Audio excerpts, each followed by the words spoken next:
Today, I'm really excited to be sitting down with my good friend Angela Sedran. Angela is a business growth strategist. She's worked with all sorts of businesses from the smaller end of town all the way to the multinationals and governments departments. And today, I wanted to get Angela's take on what does it take, especially now at the beginning of the year when we're all excited, we've all got all these goals for the year. I wanted to get Angela's take on how we can build the right strategic plan that is going to help us make sure that whatever we set out to do this year, we're able to actually accomplish it. So thank you so much for coming through, Angela. How are you doing today? It's my absolute pleasure. I'm really good. Thank you so much for having me, John. Yeah. Awesome. I'm gonna dive right to the deep end. So you've had quite a journey with its ups and downs. Can you share a little bit about your journey and how all the different experiences that have shaped your perspective on strategy and leadership? As in, how did you decide of all the different types of businesses you could start and all the things you could have done? How did you end up choosing that strategy, execution, and leadership was be the thing that you focus on? Well, look, in some ways, I really didn't have a choice in the matter because it's my wheelhouse. It's something that I worked on for nearly 15 years in corporate, both as a strategy director and then moving into the consulting side as a consultant. And for me, I never really fitted in corporate 100%. I'm excited the way the world is changing because they're starting to embrace different personalities now. But I am an unusual hybrid of analytical and creative in terms of my thinking. So for me to fit into consulting was, and even corporate, I just wasn't that sort of animal. So what I did when I actually managed to organize a retrenchment for myself was I decided that I wanted to help other business owners like me. And that's what I did. My journey took me, I was trained as an accountant, which I did not enjoy at all. From there, I moved into strategy development when I finished my MBA.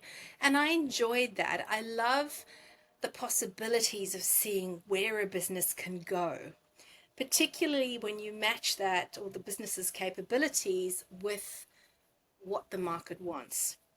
And I spent many, many years developing terrific strategies. I worked with PBL, I worked with their senior strategy people, incredibly smart men.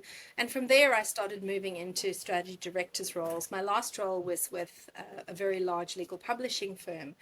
But what I found was that no matter how good the strategy, which is a very theoretical exercise, it never got executed properly. And it was a big frustration with me in my last role. The business was a very large legal publishing firm that for hundreds of years had literally taken the laws that came out of government, published them, and then sent books to lawyers. But with the dawn of the internet, they really needed to look at what their value was because they no longer had a unique value proposition. And what that meant was people thought that law should be free on the internet. So, how did they morph their business into something else?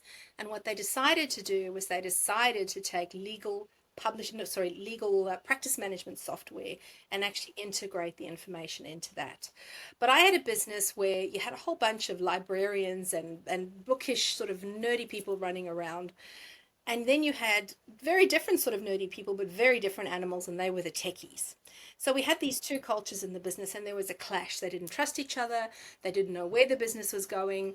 And I really realized that unless you get your execution right, unless you get your leadership right, and all these wonderful things we're going to talk about in this episode today, you will never execute effectively. So I decided to step down from my role as a strategy director and I moved into consulting around how to actually execute. And that is what we're going to talk about today. And I'm excited to be here because this is a real issue facing a lot of small business owners. People have dreams, but then I feel the biggest gap is that execution piece. Um, I'm not a big fan of buzzwords, so I guess what I wanted to do is so that we're in the same wavelength. How do you define strategy from the context of the business that is growing?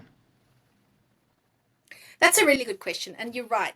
Strategy, leadership, they're all big buzzwords, right? And in some ways, they've almost lost their meaning because everybody talks about them. And I think it scares a lot of people because they think it's something out of a really boring textbook. Okay. Okay, so look, it doesn't matter what business size you're working in. There are 5 questions that I always recommend that you continually ask yourself in that business. The first is, what are your aspirations? Where do you want to take that business? So if you were faced with 4 different mountains, what is the mountaintop that you want to go to? All right, that's the end state. The second thing is, how will you play in that market? All right, what is your unique value proposition? What is it that you're going to do that's going to make your business different and that's going to make your business the one that customers want? The third thing is, how will you win? What is it that you are going to do with your business and what are you going to put in place to make that happen? The fourth question, what capabilities do you need? And the fifth is, what management systems are required? And again, buzzwords, basically that means, what kind of things do you need to put in place in your business? What sort of structures, what sort of processes, what sort of metrics do you need in your business to make sure that you achieve getting to the top of that mountain? But your question was essentially about scaling businesses. So look, when you start a business, the thing that you need to focus on is proof of concept. You want to make sure that if you're selling widgets, that there is a market for your widgets, you've got a good marketing plan in place, and you know that it can sell. But what happens is, as the business starts growing, as it starts scaling, you now need to start duplicating what you're doing and increasing your output exponentially. So your focus in your business is no longer on proof of concept, which means, does my product sell? Does anybody want it and can I sell it? It's about creating systems in your business that are repeatable. And again, systems can be daunting, but it's simply a matter of having steps defined in your business that other people can follow, because it's impossible as a business owner to do everything. You and I both know that burnout is very much alive and well in this space. So as you're scaling, you do need to answer the 5 questions, but you need to think of your business through the lens of, how can I duplicate things and how can I duplicate myself and delegate in a way that can be done easily and quickly? Because otherwise you're working 100 hours a week and you no longer have the freedom that you first felt that you wanted or that you aspired to in your business. That's awesome. That's exciting. Um, one thing I'm going to ask you is, you've worked with all sorts of businesses, from small to large. What are some of the key issues you see that they're stuck in when it comes to executing your vision? I mean, what are some of the mistakes entrepreneurs and business leaders are making when it comes to strategic plans, strategic planning, and how do you feel we can avoid them? Because I feel like a lot of people, good intentions, but execution is where a lot of people fall. It's where big businesses and small businesses fail. Bigger businesses and smaller businesses both struggle with a lack of focus. So, what I see is that they'll create some goals for themselves, they'll create a 52-page strategic document, everybody congratulates themselves, and then it goes in the drawer, and nobody looks at it again. And what happens is, yes, they might have check ins with their staff, but nobody actually remembers to keep connecting the dots. So people start getting bogged down in the day to day. And what happens is, they get so bogged down in the day to day, they actually lose focus of where they want to go. Because fires come up all the time. There will always be issues that come up and demand your attention in a business, whether it's small or large. So focus is a big problem. And I know we're going to talk about how to keep people focused in your business and how to keep yourself focused. What I'm finding with smaller business owners, and seems to be a universal problem, most smaller business owners are technical experts in something. So whether it's a professional service, whether it's something like a law firm, even if it's, I've got one client who's actually a chemist, and she's built a fantastic business. But where she's really struggling is starting to manage her people. Because as your business starts growing, there is no way that you can do everything. And the problem with a lot of entrepreneurs, even if they can start delegating, is they struggle with the fact that the job that they've delegated is never done exactly the same way and perhaps to the same standard as they would do it. Because nobody's ever going to love your business as much as you, right? Nobody. I mean, you can take your kid to kindergarten and they'll love your kid, but no one will love that child as much as you. And a business is exactly the same. So, for the smaller business owners, particularly if they've never had the training on how to manage a business and how to lead people and influence with integrity, they get very frustrated because they don't have focus. They're doing a million different things. They're trying to compensate for staff not doing things, and they're really struggling to manage their people. So, I've actually had business owners say to me, I feel like I'm managing a kindergarten. And that's not why I started this business. Yeah, managing people can be a bit of a challenge. Managing people is the hardest thing you can do in a business. People are so unpredictable. And, you know, it is like herding cats essentially. And there's a real art form in that. So you talked about strategic planning and making sure that they're able to follow through. But how do you make sure that when you create a strategic plan of what you're going to do and the roadmap and some of the things we've talked about, the 5 points, how do you make sure that that doesn't become another fancy document that lies that is collecting digital dust in your computer? Because we've all done that, whether it's creating a marketing plan or a business plan, and then it ends up collecting digital dust somewhere in your folders that you can't even find. I've got um I was going through an archive of some of my plans that I've put in place, and I couldn't even find where they are. And Yeah. I'm sure I'm not the only one out there. How do you make sure that we're able to put in plans that actually get followed, and we're able to sort of keep following up and making sure that the gap between this is a plan to eventually make sure you follow up, is there a rhythm of checking in? How do you make sure the plans are actually be put together a plan that can actually be followed? Well, first of all, if you do put together a 52-page plan, it's very difficult to follow it regularly or not, right? And I think a lot of the reasons nobody actually checks in on them is because it's impossible. I'm a big believer in simplicity, right? So roll it back to a plan on a page. For the big strategy, have your business model canvas. Your business model canvas will help you answer those 5 questions. And it'll also give you an idea of where you want your profit to be or your revenue to be at the end of 3 to 5 years. You have to pick a number for revenue at the end of this year, right? So, what I do, and I've been doing this for many years, it actually was born at Unilever and it came out of work done at Harvard. And that's the balanced scorecard. It's a balanced business plan essentially. So once you know where you're playing, how you're going to play, what capabilities you need, those sorts of things, I will always sit down with the business leaders in a workshop environment and we create a plan on a page. And what that means is that we know where they need to be at the end of the year. That's either the board, or if you're the business owner, you say to your staff, that's where I need to be at the end of the year. Or if you're on your own, even, that's the target that you're aiming for. But it's very difficult to check profit every month and know what to fix. So, what we do is we actually look at the business as a balanced entity and we look first of all at your marketplace. If you know you've got to achieve X in profit or revenue at the end of the year, what do we actually have to do this year that really moves the needle in terms of achieving those numbers? So, what do we do in terms of our marketing and our sales and delivery of that service to the customer? Do we have the right product mix?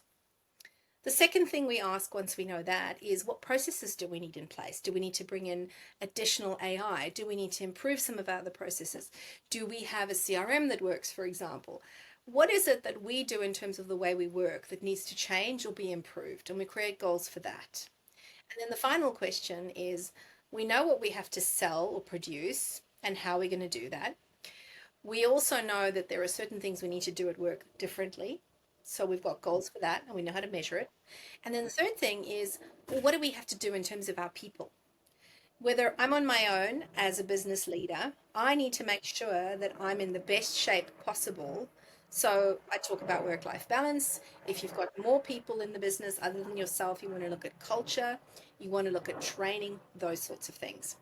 So I always create a plan on a page. It's a visual document It's got columns and it's got your goals and it's got the measures underneath. And every month we pull that out as a team because with many of my clients, I coach them every month and I get them to report on what happened this month. And the skill that comes in there, it's not about what happened because it happened. There's nothing we can do to change that. The question is, are we there? And if we're not, what has to change? What has to be improved, do more of, less of, and when are we going to do that and who's going to do that? And every month with this plan on a page as a team, if you have a team or on your own, you dedicate time to sit down and ask yourself those questions. This is what we did last month. Is it good? Is it bad? What changes? What doesn't? Who's going to do it and by when? So if you have a team, this also starts pushing accountability and capability down to the business, but it lifts the focus and it brings the focus back to what are we doing to close the gap between where we are now and where we need to be. That makes a lot of sense. So you talked about reviewing that monthly. What I wanted to know is from a business owner point of view, who is probably going to make sure, who is going to commit themselves to doing this reviewing monthly. How does that look for them on a day-to-day basis? Does it mean like looking at your goals every day, or walk me through what it means on a day-to-day basis? Because I think what I want to do today is to be able to help people, myself included, make sure that whatever plans we have, we're not, the gap between the review, when we review the plans, is not too long, so that we make sure that we are on top of things. Like I said, there's a lot of people who are like, this year is going to be my year. This is going to be my year, and ain't nothing's going to hold me back. How does that look like from a day-to-day basis for a business owner? So there's this tool called the strategy pyramid. You can Google it, it's very widely known. Yeah. So it starts at the top, which is the big picture, the top of the mountain, my mission, my vision, my values, those sorts of things. And as you cascade down, you then go to your strategic plan and then you go to your numbers. How do I measure it? And then you break it down to your actions. So, look, depending on the size of the business, if I'm dealing with a multinational, it's very difficult for me to break it down into a daily process. But as a business owner, if you know where you need to be at the end of the year and you have your monthly targets, it then becomes much easier to say, look, this month I need to achieve X. I'm actually going to sit down once a month and I'm going to plan my month. So if I know that I have to make hypothetically 100 sales calls this month, that means I have to track by the end of the week that I've made 25 calls, which is an average of 5 a day. Now, maybe you don't do 5 a day. Maybe you pick up the phone and make 25 calls on a Friday, whatever works for you. But if you think of it as a cascade, if you've got your goals for the year, then you can figure out what it means for you every month. And obviously, at that point where you create the plan for the year, sometimes you also have to take into account December's and January are not a great month in the southern hemisphere because everybody's running around like headless chickens and then everything switches off for a month. So you have to take those things into account. But what I would say is if you know what your targets are, sit down and you can do this once a year and just roughly break it down by numbers and say, it doesn't have to be anything fancy. You can even just use an Excel spreadsheet if you want or the back of a napkin. Like I said, I need to make 100 calls a month because I know my conversion rate is 25%, which means I'll get 25 customers, but that means I've got to do 25 calls a month. So at the end of every week for yourself, just make sure that you've achieved those numbers because what gets measured has focus, and what gets measured has focus and gets achieved. Absolutely, absolutely. So you're taking, just to recap this, is you're taking that big goal, you're cascading everything down, and then you're starting to reverse engineer what it's going to take to do that, and then you're starting to break down into what it's going to take to do it this day, this week, and this month, and then that way you can follow through and eventually get to where you want to get to. Exactly. And look, you don't have to be completely anal about it. It can obviously build an element of flexibility into it. But if I've finished my week and I've made no calls and I know that I've got to make an average of 25 a week, then I know that for the next week, if unless I want to not hit my targets at all, I have to catch up. So, in a lot of bigger businesses, and even when I say bigger, I mean, I've even got this in businesses with 10 staff. What they do, they have their monthly strategy meeting where they literally talk about none of the operational stuff, just the high level.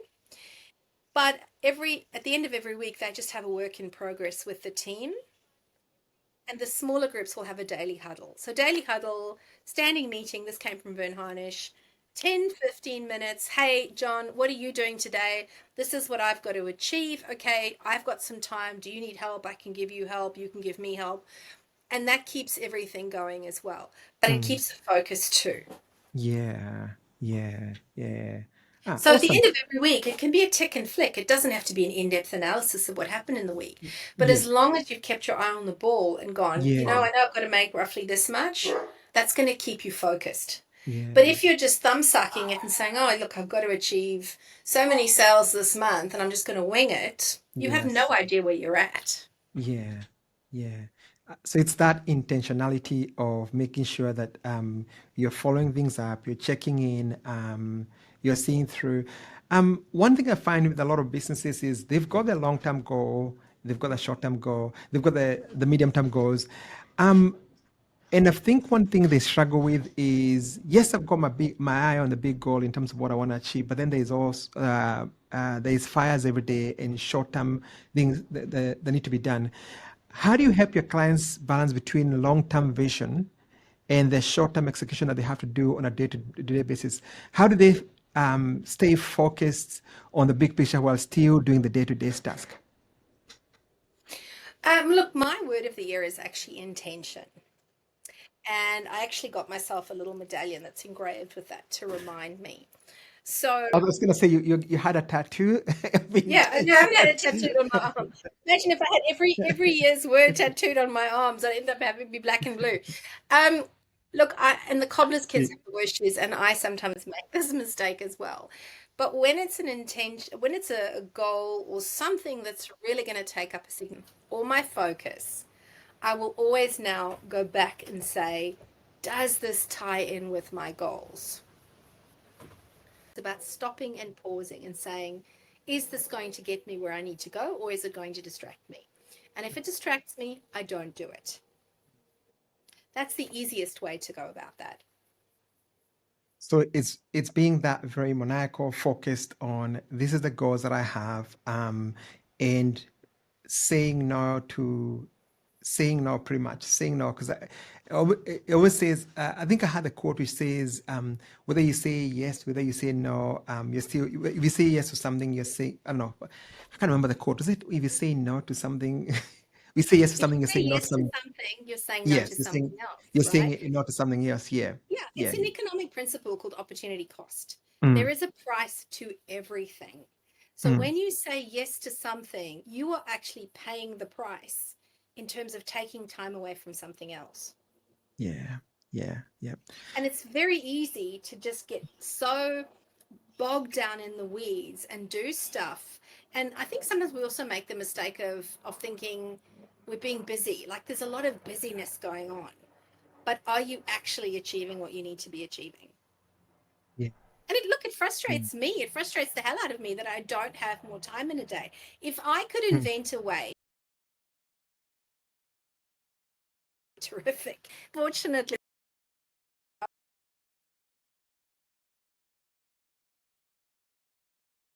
certain things and say, look, have to. It's a minute. You are to business. If it's not helping you, then say no. Yeah, absolutely. I think given hustle culture, there's a lot of people who wear busyness as a badge of honor. And I think one thing I've come to appreciate, especially now being a dad, is every time I am spending time away from every time I'm spending time either doing things that are not productive, are not moving my business forward, I'm taking that time from my kid. I'm taking that time for my family. I'm taking that time for the things that really, really matter. So I think it's kind of like refreshing in terms of like, am I just busy for being the sake of busy, or am I busy for the sake of doing something that is actually going to move my business forward? and be productive for me in the You long know, run. I've been watching this program at the moment over the Christmas break called The Resident. Mm. And it's based on the residence is a very ambitious young woman, and she decides she wants to specialize in neurosurgery and cardiothoracic surgery. And all of her mentors are saying to her, you cannot do that. It is crazy. And she's like, no, I love to push myself. I love excellence, all of these sorts of things. But she realizes at the end of the day, it's impossible because you do only have so much time in a day, and even our brains are only physically able to focus on one thing. Plus you want to build Yeah. mastery in one thing as well. I mean, I'd love to be an airline pilot and a millionaire and a million other things too, right? But I just Yeah. can't, and we have to make choices. So it really comes down to choice, but be Yeah. intentional about your choices. Yeah. Yeah. Yeah. And I think even most importantly, live with the concept, like live with the fact that live with not having choices. I think like make peace with the choices that you have to let go. I think that's kind of the thing that I've had to like really learn for myself as well. Exactly. Plus the other thing Yeah. sometimes that we're guilty of, and I'm guilty of this too, Mm. I Mm. say yes to the things I like and I say no to the stuff I don't like doing. But Yeah. sometimes you have to do the stuff you don't like doing. Yeah. Yeah. So again, you've got, am I saying yes? Is it to where I need to be to avoid something else? Yep, yep, yep. Eat the frog, as good old Brian Tracy says. One thing you always talk about I've seen that in your website and a lot of your content is the importance of values. You always emphasize on the importance of aligning your strategies, your values. How do you think entrepreneurs can go ahead and ensure the business reflects their core beliefs and values? I think the part that I would like to sort of start with is how do you go ahead and actually develop your values? Because I think a lot of people tend to just, I don't know, go out there and Google some stuff, some good values that they find nice, but then it's not really what you really believe in or what is really, really important to you. So how do you develop your core values or belief or vision for yourself on the business? And how do you align that strategy with the value so that you can make sure that you're moving in the direction you actually want to? Because at the end of the day, it's about building a business that really serves you, isn't it? And really aligns with Exactly. what you want to achieve in life, yeah? Look, from a personal perspective, Mm. I don't know if you can necessarily go out and change your values unless you want to. There has to be Yeah. something compelling as a human being that there is a fundamental shift in the way you interact with the world and your belief system. Yeah. So, working out what they look like and what the most important ones are is really about going through a process of, and it's a very simple process. When I work with Mm. companies, I always start with the leaders Mm. and I give them a list of values and I ask them to go and choose the ones that resonate the most with them. And usually it's a question of going and ticking the ones that really you get a gut reaction to. And from there, Mm. you whittle them down, right? So we'll look at two values and say, of these two, which is the most important? And we go through that process until we get their top 5 to 10 Mm. values. Mm. It's very important from the perspective of building a business. Well, let me see, how should I put this? So once you work out your values as an entrepreneur, then you need to understand, or to understand for yourself, what is my business going to look like? So we spoke about the top of the mountain, right? We spoke about Yeah. this business that I'm creating, this vision that I have.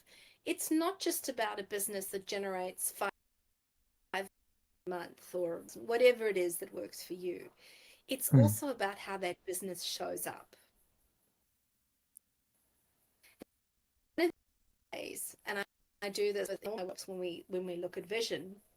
If you had to imagine in 5 years' time, and I take them through a process where they imagine themselves at an awards ceremony like the Oscars, and Mm. the nominees are read out for Business of the Year, and they win, and they're going up onto the stage. That you want the people in that audience to be saying about your business. What do they love Yeah. about it? What are your staff like? Because those things pop up in likelihood are going to be the things that point to the values of your business. And the values of your Mm. business, in most cases, it's the values of the people who started it. If I look at Yvonne Chouinard, who started about the environment, you use metal things to climb. He loved outdoors, but he was passionate about conserving the environment. And he started hiring people who shared that passion because they showed up at work with exactly the same passion as him. But then, because the business had those values, when they realized that the stuff that they were producing was actually doing areas and using them, Mm. then changed the design. So Mm. essentially, work out what your own values are. They are there. It's not that you have to create them from Mm. scratch. They are there because you, as a human, have a personality and an essence and things you believe in. You just have to work out what they are. And then Mm. marry those to your business because as an entrepreneur, that essentially what your business is like. Your business is a reflection of you. But what I've Yes. found when I've gone into a lot of businesses that have grown, they've been so focused on really getting their product out there. And then what they Mm. find is as the business grows, they go, oh, I can't do these jobs and these jobs. So I'm going to hire somebody who can do that. I'm going to hire somebody who can do that. And they just go and pick someone who can do the job. But what happens is those people don't necessarily mirror their values. So what Mm. you need to do is you need to actually hire the right people and take your time in hiring who Mm. not only can do the job or who you can teach to do the job, actually the same Mm. values. Because of building a high performing team. Have people in your business who believe in what you do, care about what the business produces, then you're going to start having a team that really is a high performing team, but it's also a team that works well together. So another one of my clients that had a great business, I found when I started working with them, we put in a balanced scorecard, but it became very obvious to me, particularly when I facilitate a Mm. workshop. So apart from purely facilitating to getting the outcome and the plan on a page, I also Mm. facilitate in a way that tells me exactly what the team dynamic is like. Very obvious to me that there was a problem in this team, but neither of the two owners actually liked doing personal development discussions. They Mm. also didn't like giving feedback. So they had allowed things to progress. And when I sat down with them and said, look, you've clearly got an issue with one person, incredibly capable human being, really committed to excellence, not the greatest way of delivering. He was very analytical, so which means he was very abrupt, didn't have any patience with people. He could come across as quite rude because he was very brusque. Mm. What are you going to do about that? Because it is affecting your culture. And they said to me, well, we don't have any values written down. So the first thing we had to do after that was really work out what their values were as a business. And with them, each person in the business came back and they told me what their values were. We went through the exercise that I usually use, but then I collated them and we created a set of values with the owners. But we then asked the team, does this work for you? But once you've got that, then it becomes easy for me to say to you, hey, John, are you having a bad day? Because it's not you and it's just not the way we work. What can I do to help you? That's a much easier way, by the way, than going to someone and saying, hey, John, you're an idiot. Don't behave like that. But it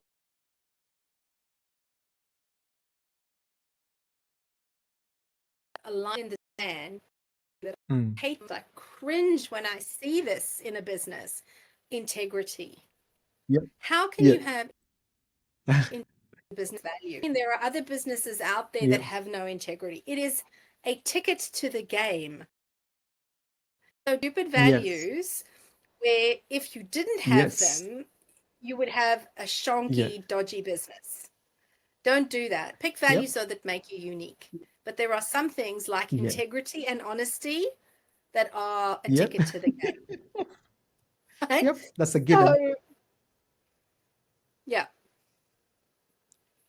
Yeah. Ah, that's awesome. You mentioned a few things here about team. How can uh, entrepreneurs or business leaders effectively involve their team in the whole strategic planning process to make sure that they're able to bring everyone along the journey? That's an interesting question, and it's one that I don't see done very well. Yes. So, the biggest issue that most businesses go through is that they create strategy in a locked room somewhere on the eighth Yep. floor. Yep. And then they create this document, they congratulate themselves, they put it in a drawer, and it's Yep. also the best kept secret that the business has. Yep. And I've seen this firsthand. So I always say involve your people. Now, it depends on the size of the business, but in a smaller business, create the balanced plan with your team. Give them Mm, targets and say, look, these are non negotiables. We have to do X, Y, and Z. They can build it into their plan for the year.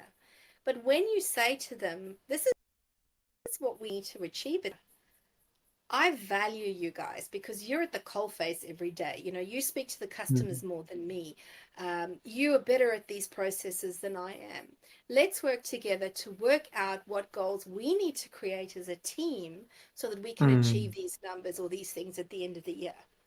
So in the veto right in that situation, I've mm, never actually seen a business leader outright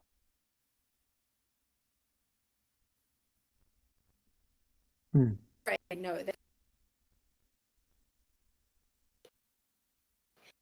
start something that theirs, and when I have that, mm, is much more mm, likely to be. This is how you really involve your people. When I work with BHP Online, we created mm, that. When we finished that workshop, we had what we called an elevator speech so that everybody in that workshop would then go and share that with their people and they would communicate that.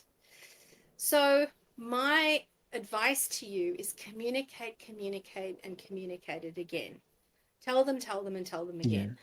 A lot of business owners and even managers think, oh, I've told them and Yes. the job is done. Yeah. It's not done. We have a very low attention span. Marketing, right? The Yeah. art of marketing, saying the same thing in 100 different ways. It's the same Yep. thing with what you need in your business. Yep. The day they say to you, Yeah. God, Yeah. I'm going to vomit, God, great. I know I've done my job. My job Yep. is done. Yep. Yep. Yep. Yep. Yep. Makes a lot of sense. Um, what to make the whole job of making sure that that's done, what are some of the key systems or tools you recommend for ensuring that execution and that accountability piece with the team is happening?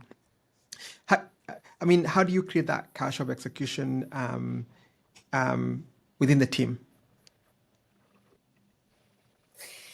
So, look, there's different methodologies out there. There's a couple of different businesses like EOS, Metronomics, Yeah. Scaling Up from Bern Yeah. Heinisch. They do a very good job of the Mm, system side of things.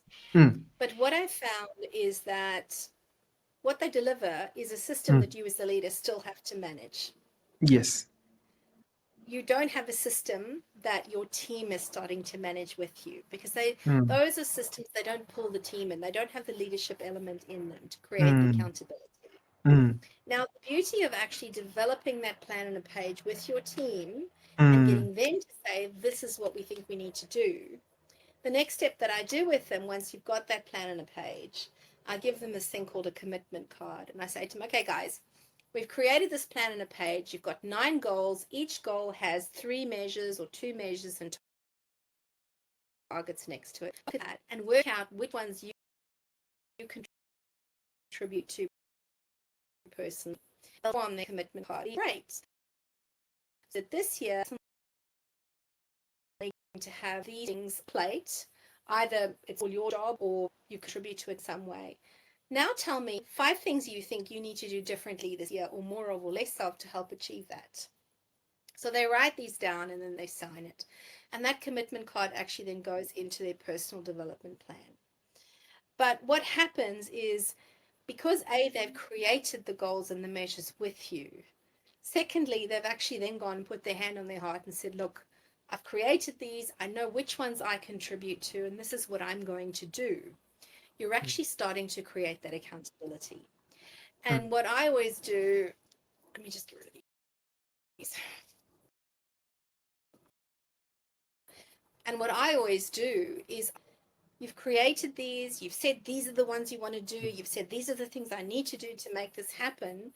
As a leader, my commitment to you is to make you the best version that you can be of yourself. No, not to make you, to help you become the best version that you can be of yourself. I'm not your mother. I'm not here to Yes. police you. You are a hugely capable human being. I believe in you. But if you struggle, my door is open. All you need to do is come to me for help, and I will do whatever I can to make sure that you get the help you need. Mm. Now, if they don't consistently achieve, then Yep. it's time to have that conversation. Hey, what's going on? Tell me more. Look, very rarely have I seen an issue where it's gotten to the points where you have to performance manage somebody. Mm. But instead of saying to them, oh, these are your KPIs, we're going to track them week, and people get nervous because they struggle away to my journey.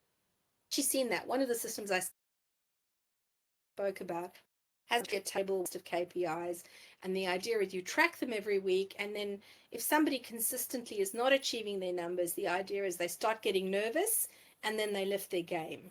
Mm. Yes, I imagine that would happen, but it's not the way I would run a business, right?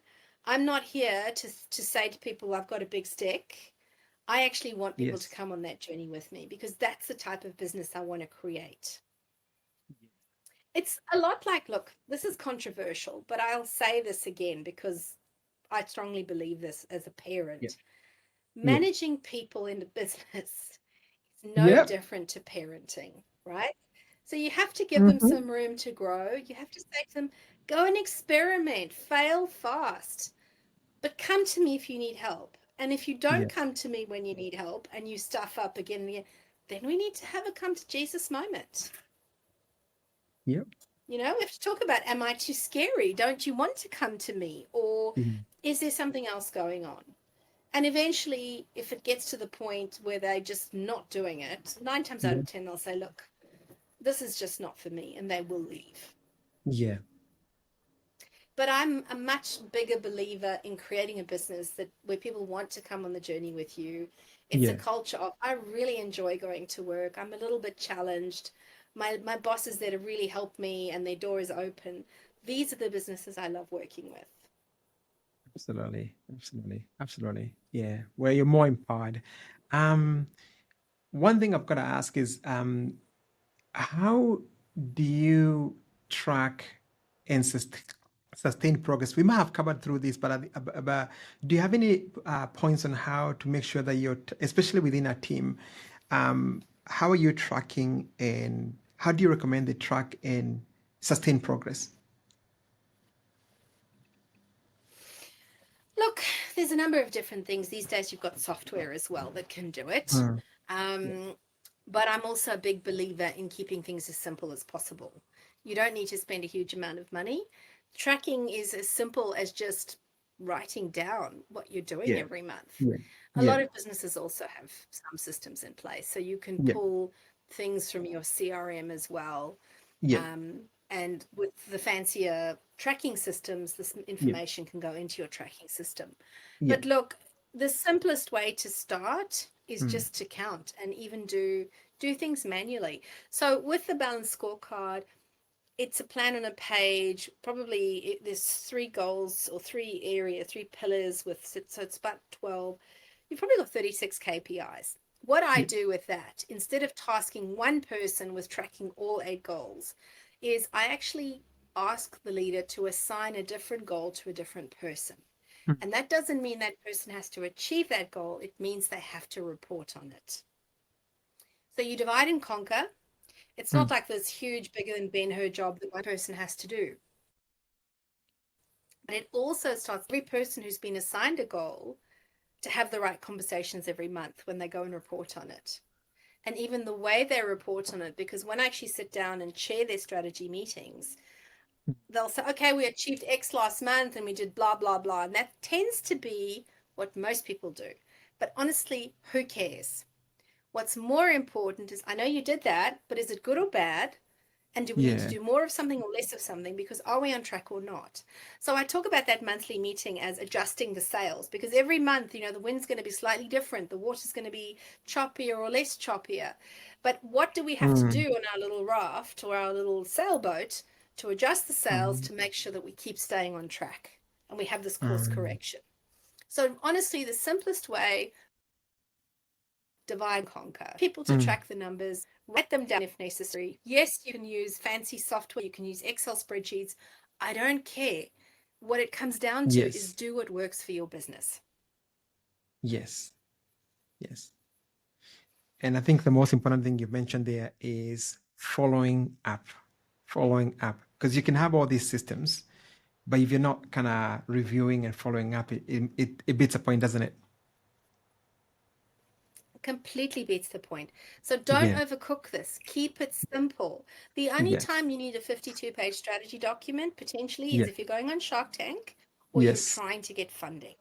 Don't waste your time on those things. Yes. Keep it simple. Use a one-page document, use the one-page business canvas, use a one-page uh, balanced scorecard, and then track it in the simplest. The harder you make it for yourself and for your people, the less likely it is to happen. I mean, Wow. even Yeah. go low tech. Have a whiteboard Yeah. if Yeah. necessary, and just write on the whiteboard. Another call, tick. It's nice Yeah. because it's more motivating for you as well, as you can see that. One of the Yeah. things that I do, and I think I learned this from Taki Moore. So on my Mm. quarterly plans, I actually Mm. have little post-it notes. Yeah. And if I want X amount of clients, I stick X amount of those little post-it notes on. And every time I win a client, I pull a post-it note off. And then I can see that my little pile's getting less. So you can almost, okay, I need to achieve so much this month. I'm going to, however you want to track it, it doesn't matter. Whatever's the simplest for you. And the key is whatever's going to get you to do it. But make it fun as well. Yeah. I like that part. Whatever is going to get you to do it. Ah, Whatever, yeah. I don't care. So, yes, I mean, you can use fancy systems if that works for you. Yeah. Do it, but and so use the simplest route to get the outcome. Yeah. It's almost like you're almost thinking about in the right incentives, putting the right incentives in place. Yes, it is about putting the right incentives in place. So, Yeah. you could gamify things with the teams as well. If you were to Yeah. say to different teams, so let's say in a bigger organization, or even to your other, I had a business that I've worked with in the past. So they sold the business. They initially, when I started working with them, they wanted to sell it within 5 years. I sold within two.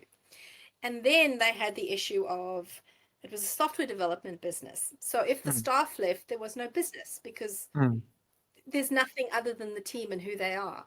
So clearly, the new owner needed the old owner to make sure that those staff stayed. And what they did is they gave them a $40,000 bonus. If you Yeah. achieve these numbers by the end of the year, you will get $40,000. And by the way, to celebrate, literally, they took them all to Fiji.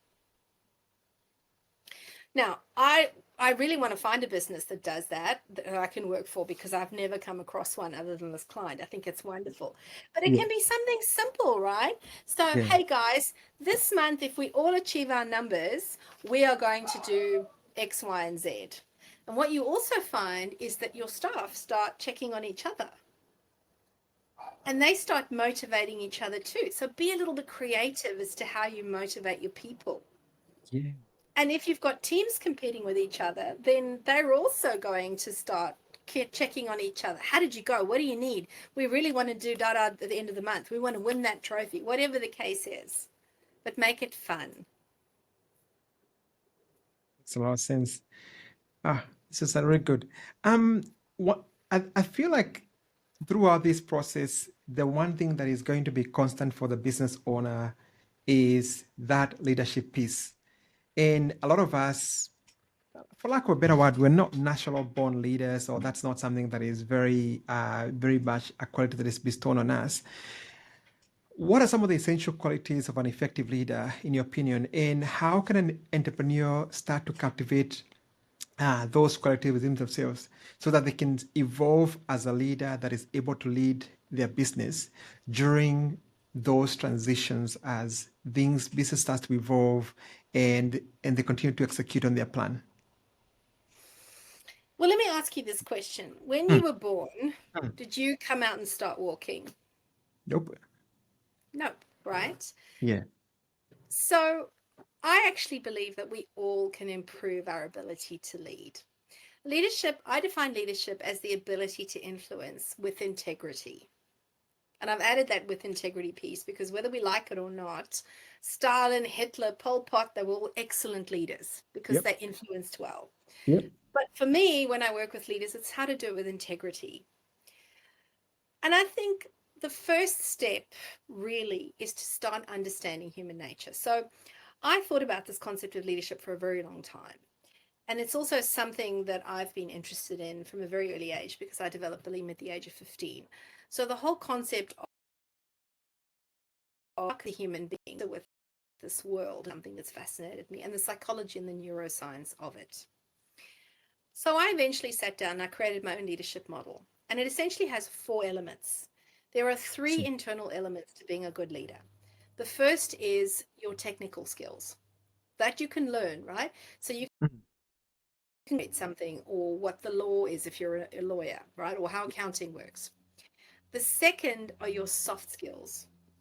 And the third, soft skills, by the way, are things like emotional intelligence, emotional self Big one. regulation. So It's a big one. if you know that something huge, right? And I'm going to certainly talk a lot more about that.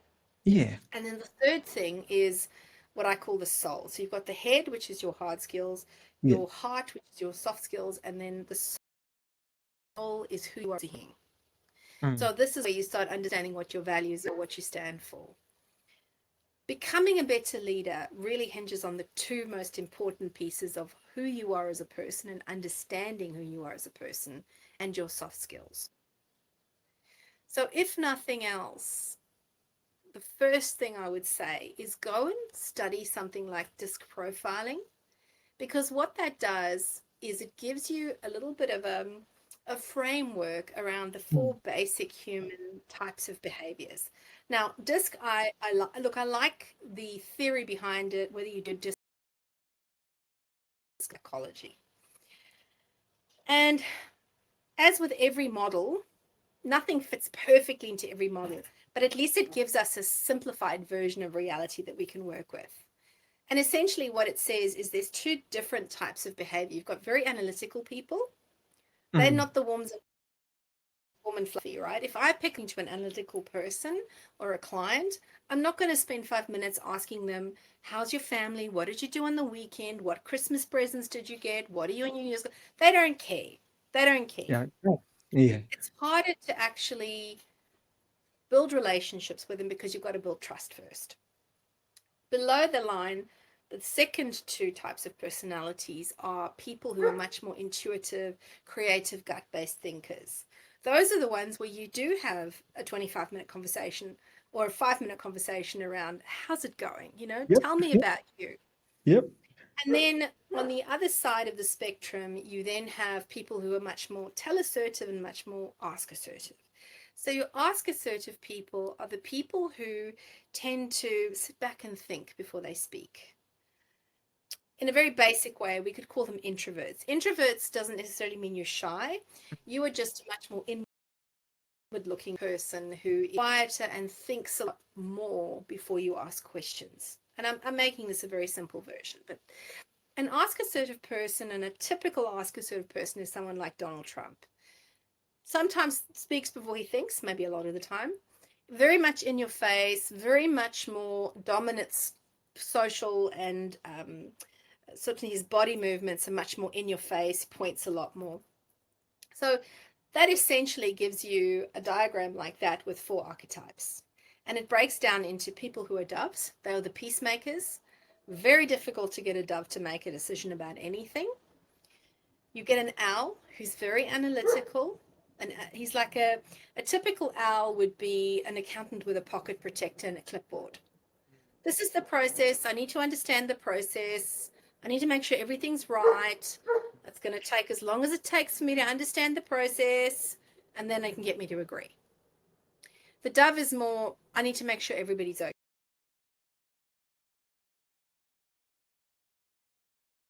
So if I like the eagle, now the eagle, again, very analytical, but much more in your face. An eagle is a fantastic general.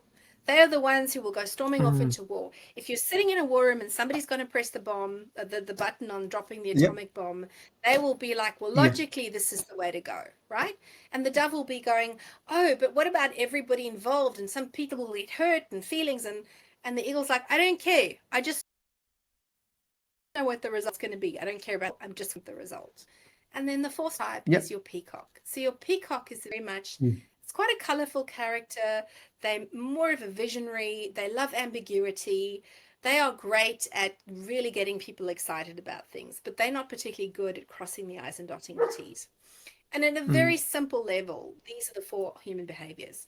So as a leader, if you need to start influencing people with integrity as well as yourself, hopefully you can understand yourself. Say, okay, well, I'm actually much more analytical, but I'm dealing with somebody who isn't. What do I need to do to shift them, even if they are self-unaware? This is where you start getting power. So to go back to your question, what can you do to be a better leader? Start to understand human behavior better. And the simplest form is something like your disc profiling or social styles, because when you start understanding the four styles, you understand the other three types and how they're different to you. You understand yourself a lot better and why you do certain things the way you do. But if you have to start influencing people, it also helps you understand what you need to start shifting in order to get them over the line. Because I know Simon Sinek talks about start with why, and I do agree with it. From a biological perspective, it's a fact. But the why and what creates that emotional connection for us is slightly different for every person. So the why for an eagle will be, this is the result. A why for an owl will be, this is how it works. It makes sense, right? So now that you can see that it works, we'll do it. A why for a dove will be, everybody's going to be happy with his decision. And you've got a why for a peacock is, this is how it fits in with a vision and how it's going to help you. So that for me is so, so important, because when you yourself better, this is where you get emotional regulation coming in too. Because if you know that certain, or that you dislike people who spend 2.5 hours talking about family, you know that when you're in that situation and it's, I know this isn't going to work for me, so what am I going to do to deal with it? Yes. Wow, that there's a lot there to unpack. I'm actually writing notes here. It looks like there's a lot to learn in terms of understanding the psychology of people. Do you have any resources or any good recommendation that you'd say, as a leader, this is a good starting point for you to go and look at? Maybe it's a book, maybe it's a person they can follow. Obviously, yourself being one of them. That you can recommend, that if you want to start learning leadership in people, this is a place to start. Look, I do have an essential program. Awesome. That's actually the support as well you get. But I would say to a website called 16 Personalities. It's one personalities.com. Okay. It's on Myers-Briggs in psychology, but it will give you a very good free understanding of who you are.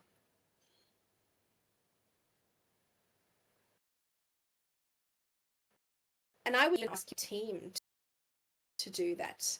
So services, solopreneur, go and do it for yourself. If you have a Yeah. team, get them to do it too. And then Yeah. invite everybody to lunch on a Friday, Yeah. Yeah. take out lunch.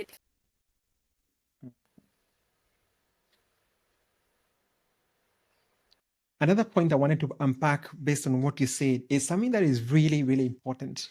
As a leader, um, people come to you with their problems. You have your own challenges of yourself. There's so much stuff you're trying to manage. You will feel triggered. You will feel very misregulated. What strategy would you recommend when you're feeling really overwhelmed, when you're feeling the weight of the world on your shoulders? Um, what are some of the things you can recommend to someone to just say, hey, either not snap out of it, but what are some of the strategies you can recommend? I don't know whether cope is the right word or deal with it.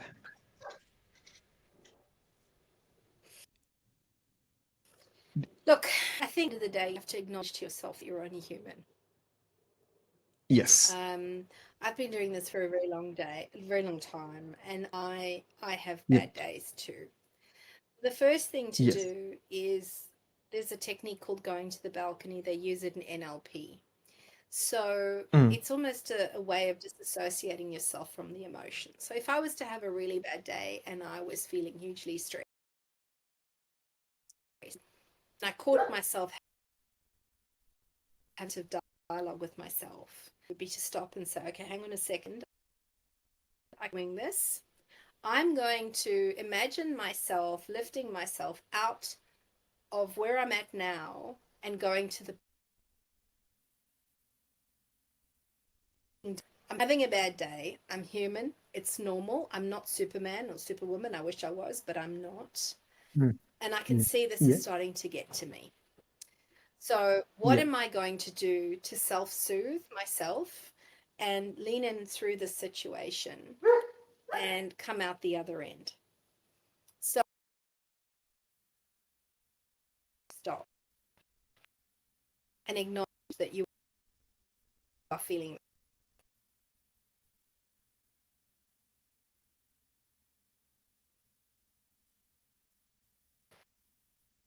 that you're working out what you're going to break away. All right. Of this for me, go for a Mm, or I completely change my focus and I'll read a book or I'll do something else.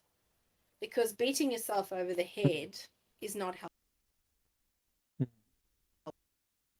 So the first you are starting to negative self-talk, break the pattern, do something completely different, and then Yes. come back to it. Yeah. Yes. Ah, this is really powerful. Is there any strategies you can recommend for training leaders within your organization?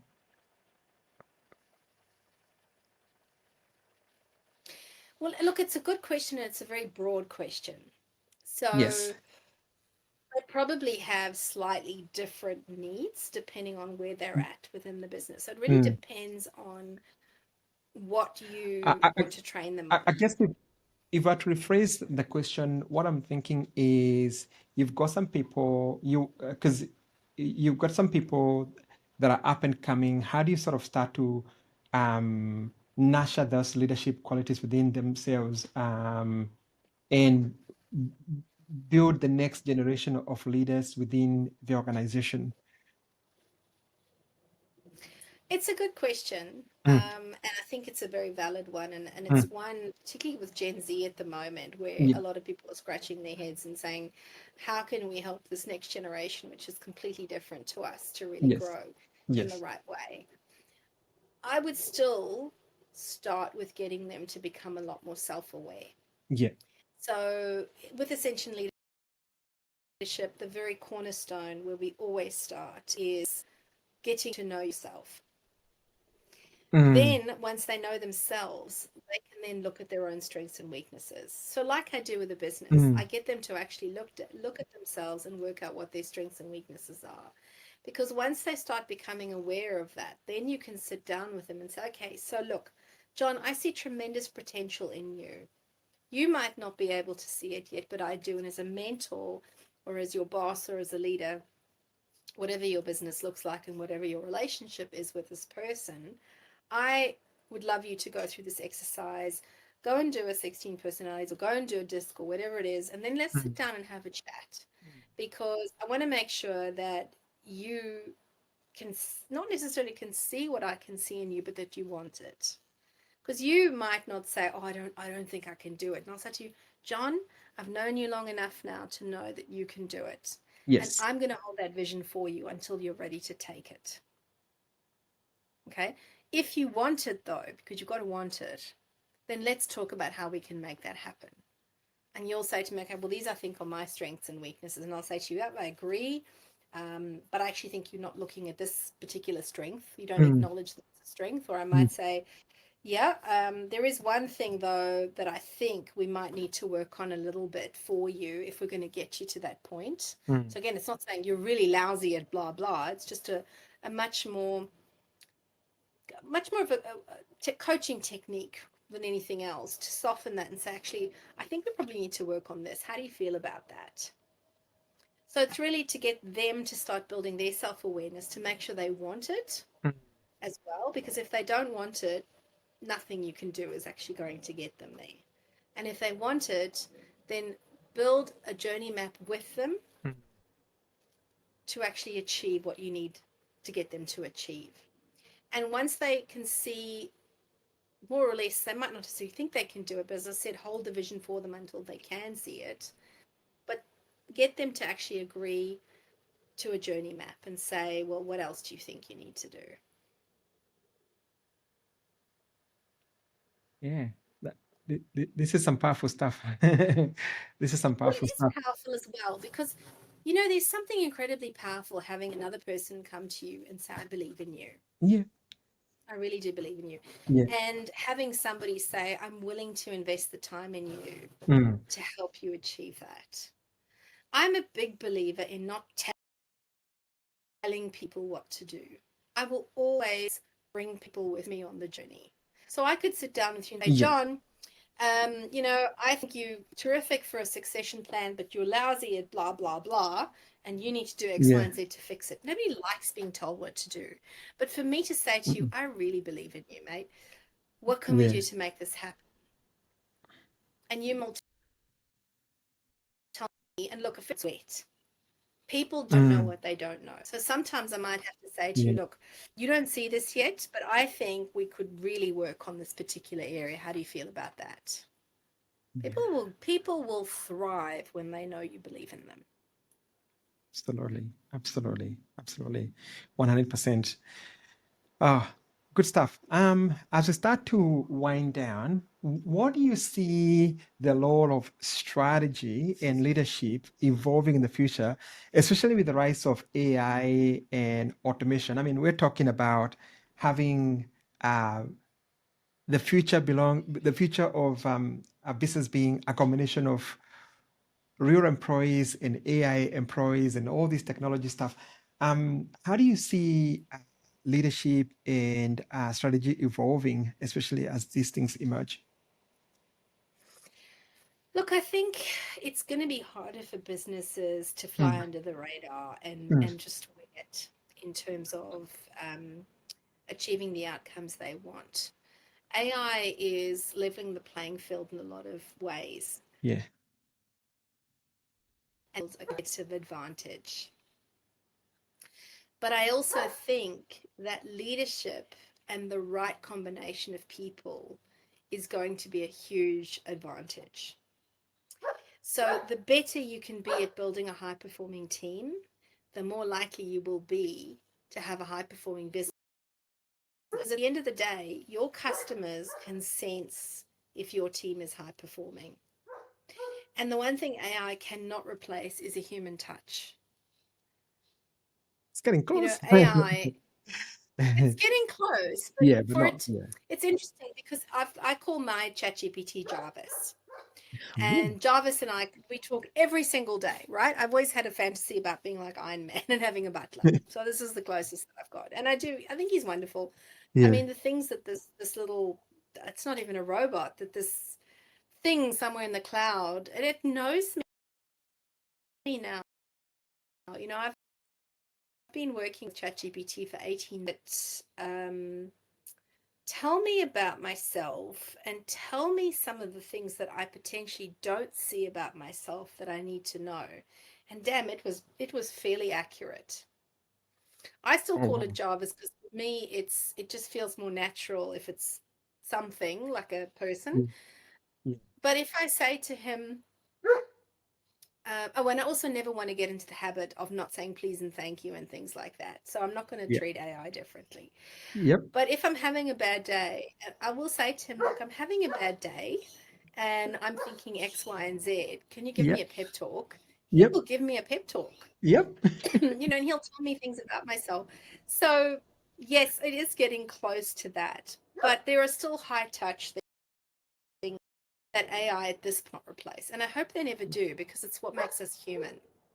But I think moving forward, we have to become a lot smarter and we Mm. cannot rest on our laurels in terms of strategy and leadership because we have to jump higher, faster, quicker, cheaper than ever before as we're starting to get AI in place.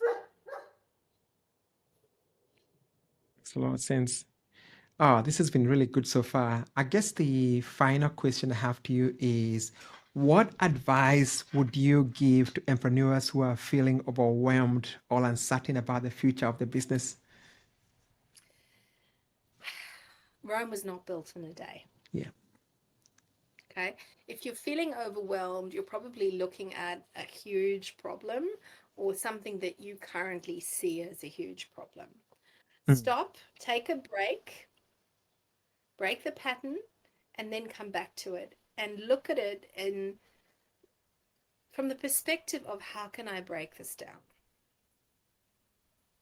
Because, if I had to sit there and go, I want to make 10 million in 3 years, that's pretty overwhelming. Yeah.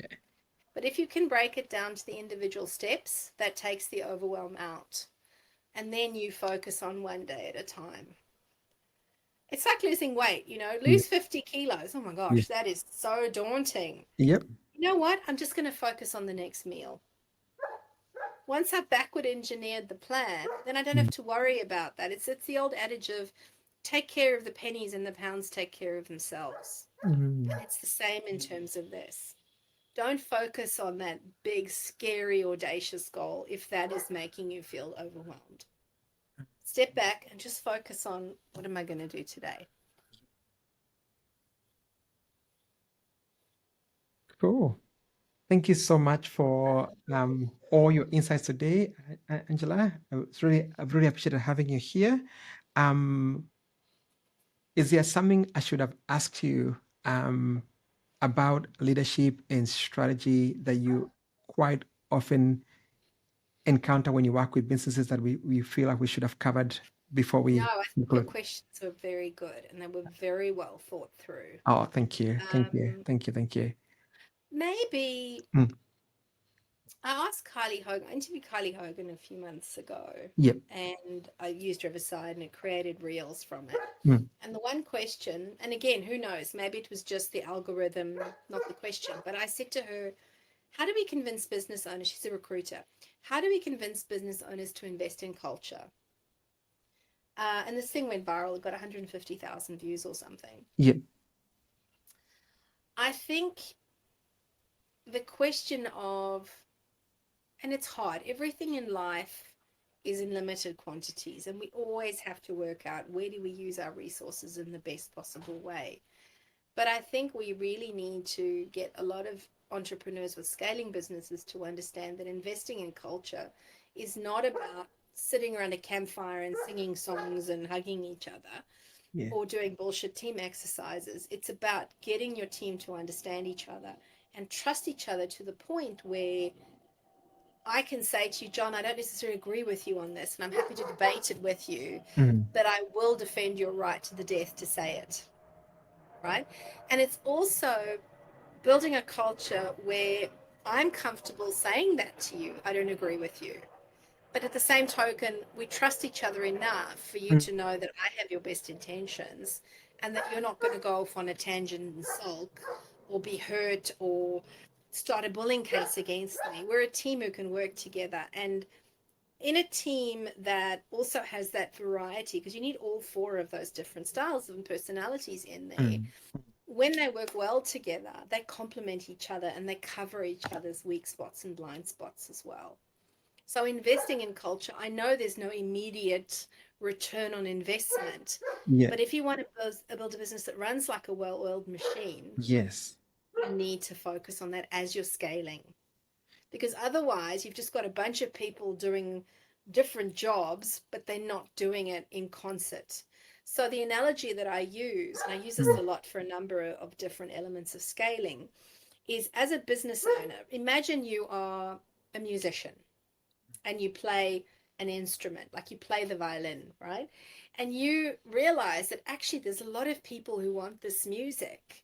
So I'm going to improve on it and I'm going to get some different musicians in this group.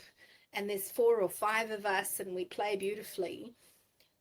But as you start growing, you can't be that musician anymore. You need to become a conductor. mm, And that is almost the analogy of going from an entrepreneur to becoming a CEO. yeah. Now, you may not want to be a conductor. You may say, actually, I love being a musician, and that's okay.